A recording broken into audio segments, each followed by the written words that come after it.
The ferry terminal fell silent as Brad Mad Dog Wilson threw his gloves at 72-year-old James Hansen's feet. "Fight me, old-timer, or hobble away like a coward."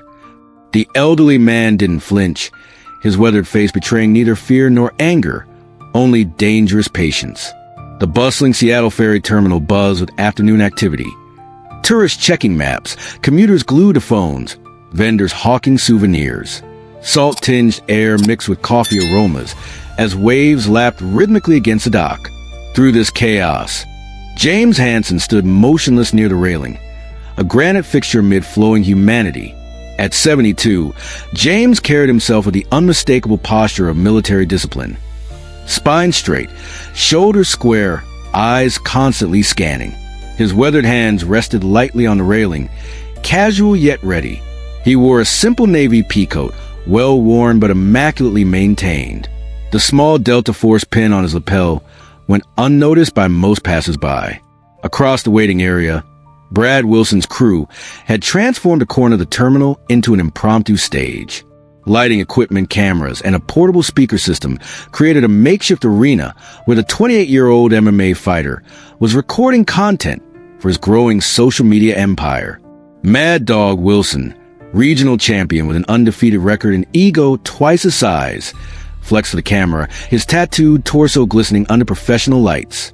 A Bluetooth speaker pumped aggressive beats as he shadowboxed, each punch punctuated with trash talk. "No one can touch me.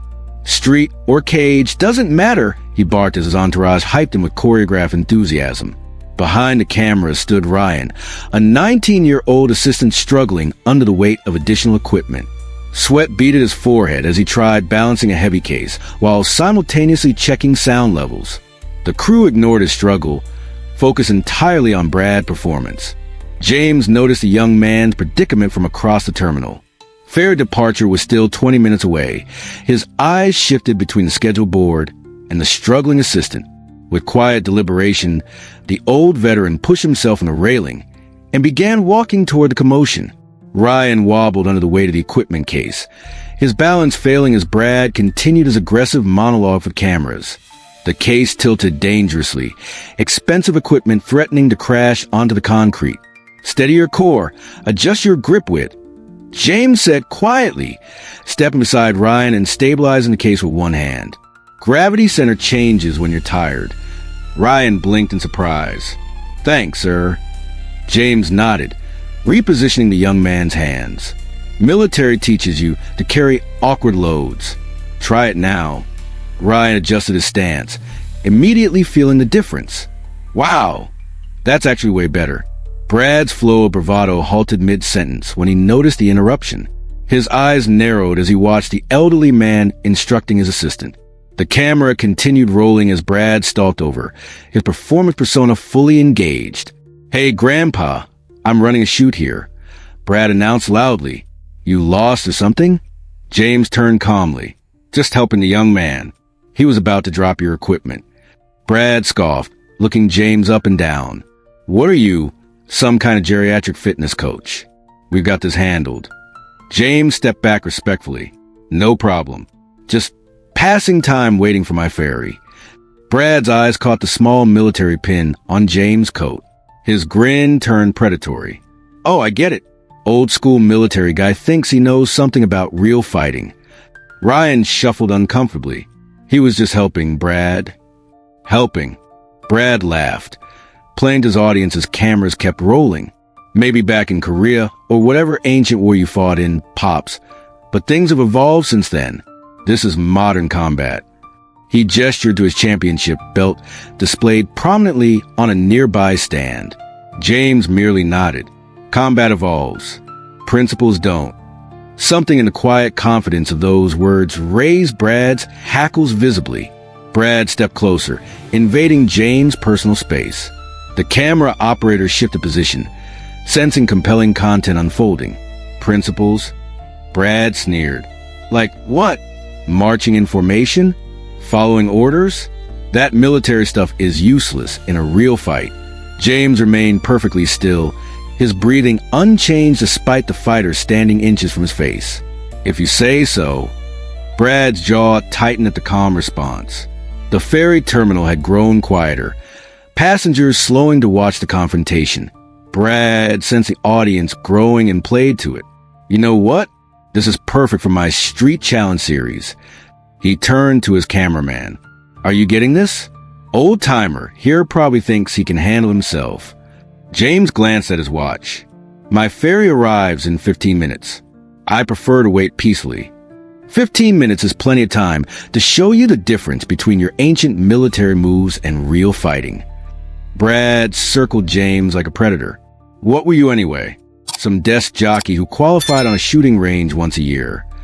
Several passengers had stopped completely now, forming a loose circle.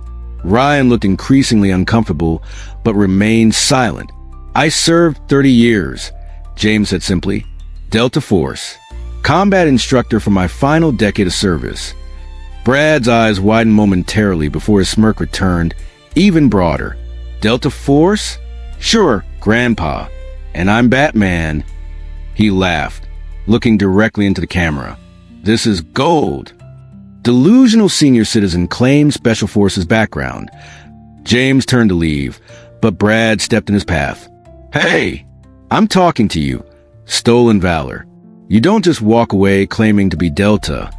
When James sidestepped, Brad placed a hand on the older man's chest, shoving lightly.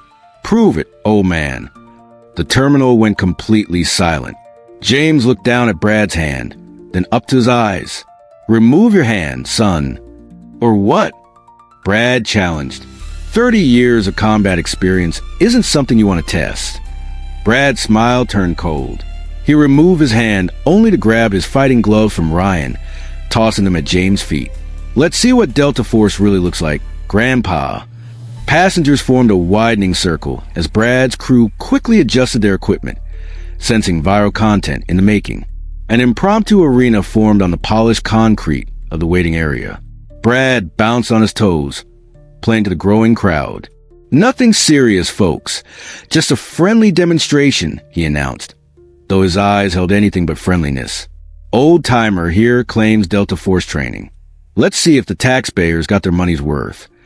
James stood motionless, looking at the gloves at his feet.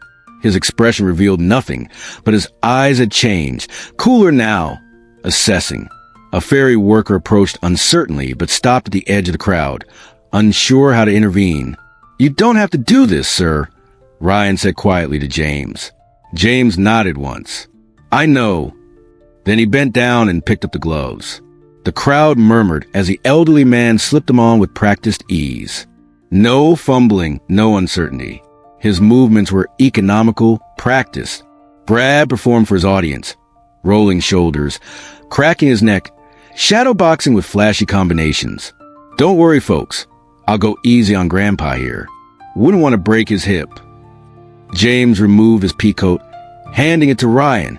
Beneath it, he wore a simple gray Henley that revealed surprisingly solid forearms crossed with old scars. He rolled his neck once, quietly adjusting his stance. Last chance to walk away, old man, Brad taunted. James simply raised his hands into a fighting position, his response a silent invitation. The cameras focused. The crowd held its breath. The confrontation was inevitable now. Brad circled confidently, cutting off James' space with practiced footwork, his fists raised in a flashy guard. He threw a probing jab that James evaded with minimal movement. Come on, Grandpa, show me something. Brad taunted, launching a quick combination, jab cross, that partially connected with James' shoulder. The older man absorbed the impact without reaction, his eyes never leaving Brad's center mass. The fighter grinned, growing bolder. He unleashed a flurry of punches punctuated by a sharp leg kick that caught James' thigh. Military training looking pretty useless right now, Brad announced to the crowd as James took a half step back. A middle-aged woman in the audience whispered, someone should stop this, but nobody moved. Brad pressed forward, throwing another combination, ending with a hook that grazed James' jaw. A thin red line appeared along the veteran's cheekbone. See that? First blood. Brad shouted, playing to his cameraman. Want to quit before it gets worse. James circled left, his breathing controlled despite the hits he'd taken. His guard remained tight, eyes focused. When Brad launched a showy spinning kick, James slipped it with surprising agility for his age. Getting tired, old man? Brad goaded, landing another jab. Is this how Delta Force fights? James remained silent, absorbing another combination. A heavy-set man near the front winced sympathetically at each impact. Brad's confidence grew with each unanswered blow, his movements becoming more theatrical, looking to the crowd between attacks. This will make great content. MMA champ schools military fraud. Brad laughed, throwing a hard right that James partially blocked. What Brad failed to notice, what only a few observant onlookers caught, was how James' eyes never blinked during attacks, how his breathing never changed, how each defensive movement revealed less effort than the one before. He wasn't struggling. He was studying. Brad launched another flashy combination, ending with a powerful right hook. This time, instead of absorbing or evading, James' left hand shot up with laser precision, deflecting the punch along its outer arc. The subtle redirection sent Brad slightly off balance. Nothing dramatic, but enough. In that microscopic window of opportunity, James stepped forward. One precise strike. A short, compact punch that landed just below Brad's sternum. The impact looked deceptively gentle, yet Brad's eyes widened in shock. His breath caught as a precisely placed hit temporarily paralyzed his diaphragm. Pressure points don't care about age, James said quietly, his first word since the fight began. Brad recovered quickly, anger replacing surprise. He charged forward with a wild combination. James weaved slightly, minimal movement, maximum effect, then delivered two rapid palm strikes to Brad's ears, disrupting his equilibrium. Brad staggered, disoriented. "What the hell was that?" he gasped. "Combat efficiency," James replied. "We don't fight for cameras." Brad shook his head clear and attacked again, throwing a powerful roundhouse kick. James caught the leg with surprising strength, manipulating Brad's momentum and sending him sprawling onto the hard concrete. The crowd gasped. The cameraman circled closer. Brad rose, fury in his eyes. "Lucky move, old man." James had returned to his neutral stance, hands raised calmly. "Not luck. Former 1st Special Forces Operational Detachment Delta. Hand-to-hand combat instructor for 12 years. Brad hesitated, realizing perhaps for the first time that the elderly man might actually be who he claimed. But pride and cameras demanded he continue. "I don't care if you train Batman," Brad snarled, charging forward again. "This is my territory." James' expression never changed, but his eyes narrowed slightly. The only warning before everything changed. Brad launched himself forward with a flying knee, spectacular but telegraphed. James sidestepped with clinical precision, simultaneously delivering a knife-hand strike to Brad's floating ribs that produced an audible crack. Brad gasped but recovered quickly, throwing a desperate hook. James slipped inside the punch's arc, delivering 3 rapid strikes. Throat, solar plexus, behind the knee, each precisely targeted to nervous system clusters. Brad stumbled backward, confusion replacing confidence in his eyes. "This is how he fought in places you'll never read about," James said quietly, advancing with measured steps. Brad tried a desperate tackle. James shifted weight, used Brad's momentum, and executed a perfect hip throw. The fighter crashed to the ground with bone-jarring force.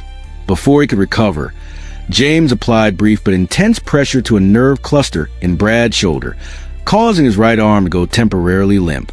"Military combat isn't about looking good," James continued, his breathing still controlled despite the exertion. "It's about going home alive." Brad struggled to his feet, circling warily now, respect reluctantly entering his eyes. He threw a probing jab that James caught, and used to manipulate Brad into an arm lock that forced him to his knees. 30 years of combat experience, James said, releasing the hold and stepping back. 15 in active theaters most Americans never knew existed. The terminal was completely silent now. Even Ferry announcements seemed muted as Brad rose again, determination mixing with newfound caution in his stance. "I'm still standing," Brad challenged, though his voice lacked its earlier certainty. James nodded. "Resilience. Good quality. Brad attacked once more, a desperate, all-out assault. James moved like water around the younger man's strikes, delivering precise counters to pressure points and nerve clusters. Each strike invisible to untrained observers, but devastating in effect. The final sequence happened so quickly few could follow. James deflected a punch, stepped inside Brad's guard, delivered 3 rapid strikes to key neural pathways, and applied momentary pressure to the carotid artery. Not enough to cause unconsciousness, just enough to demonstrate absolute control. Brad froze, suddenly aware of his complete vulnerability. "We're done," James stated simply, stepping back.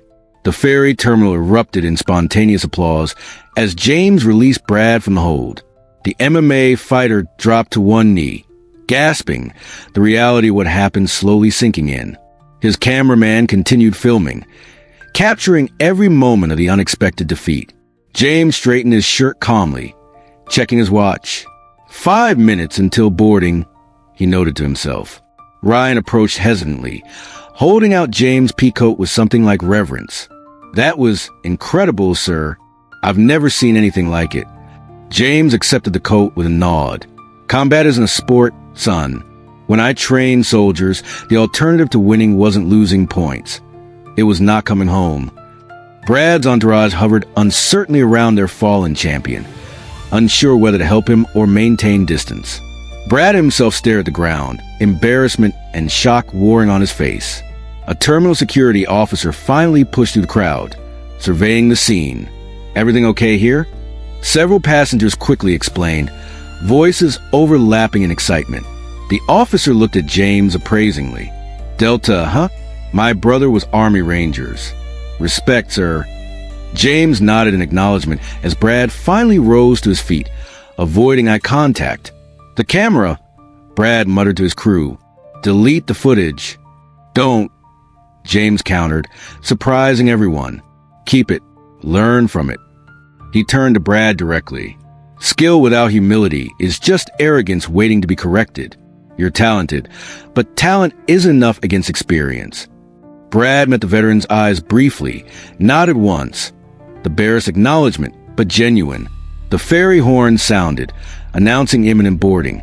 As James boarded the ferry, Ryan called after him, "Sir, what was the most important combat lesson you learned?" The old veteran turned, silhouette framed against the setting sun. "Respect everyone until they prove otherwise. True strength never needs to announce itself." If this story moved you, comment respect below. Some battles deserve recognition long after they're fought.